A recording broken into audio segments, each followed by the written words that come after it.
Monsieur le maire, à l'approche des élections municipales de mars 2026, plusieurs actions de communication institutionnelle continuent d'être menées par la ville. L'édito que vous signez en première page du VAC, la tribune du groupe majoritaire en fin de magazine, l'organisation des cérémonies de vœux de janvier et celle d'accueil des nouveaux habitants en février. Nous connaissons tous le cadre légal.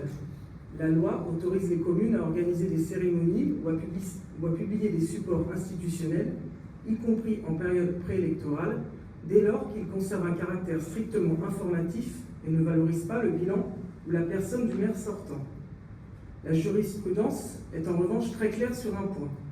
Dès qu'un contenu, un ton ou une mise en scène peut être perçu comme une promotion personnelle ou une mise en avant du bilan, la communication bascule dans une zone de risque, tant pour la collectivité que pour le respect de l'égalité entre candidats.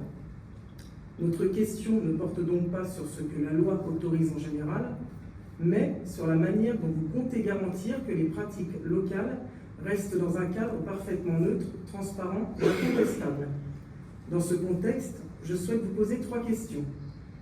Quelle garantie la municipalité peut-elle apporter quant au respect strict du principe de neutralité dans les éditos, tribunes et supports municipaux diffusés pendant cette période sensible au-delà du strict minimum légal?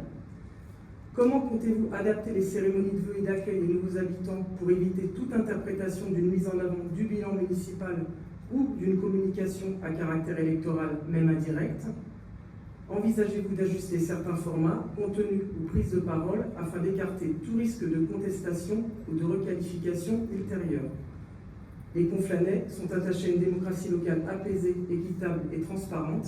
Il est donc essentiel que le conseil municipal dispose d'une visibilité complète sur les mesures que vous entendez prendre pour garantir une neutralité exemplaire des communications publiques durant toute la période préélectorale. Merci. Tout d'abord, j'espère que vous avez bien noté qu'à ce jour, ni moi ni aucun élu de la majorité n'a éclairé sa candidature, et je trouve cette question tout le moins déplacée, tant vous servez vous-même de votre tribune à des fins électorales. J'en veux pour preuve votre tribune du mois de novembre, entièrement consacrée, Madame Ambert, à l'annonce de votre candidature, sans proposition ni sujet de fond pour les Conflanais. On a le droit de le faire, monsieur. Uniquement sur votre candidature. On a le droit de le faire, monsieur. Certes, je réponds à votre question. Vous avez cité, enfin pas à votre question, mais à la question de votre collègue, vous avez cité notre tribune. Oui, vous devez rester neutre. Et nous, on a le droit de le faire, c'est la loi. Je vais citer la vôtre. Je peux vous assurer dès lors qu'un candidat de la majorité officialisera sa candidature, dès lors que cela arrivera, nous abandonnerons tous les moyens mis à notre disposition, que ce soit la tribune ou encore mon édito dans lequel je ne fais pas de politique partisane, je pense que vous en conviendrez lorsque vous lisez son contenu. S'agissant des supports institutionnels, nous continuerons à respecter strictement non seulement la loi, mais également un principe de sobriété. Vous noterez que je ne m'empêche pas partout et pour tout, et surtout, concrètement, cela signifie tout d'abord que les élus majoritaires ne prennent plus la parole dans le VAC.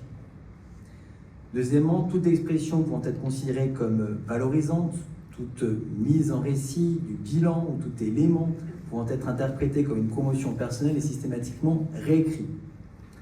Troisième garantie, je contrôle régulièrement le magazine avec un principe simple: si un contenu peut prêter ambiguïté, il est retiré purement et simplement. Nous appliquons donc un niveau d'exigence supérieur au simple cadre légal, puisque rien ne nous oblige à retirer les mentions aux élus de majorité de nos supports.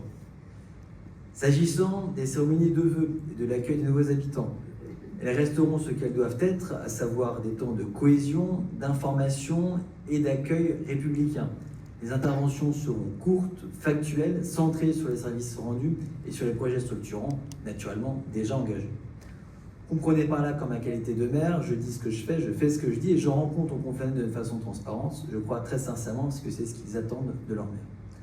La scénographie, quant à elle, sera strictement équivalente à celle de la cérémonie précédente pour respecter les critères de régularité, d'antériorité, d'identité et de neutralité.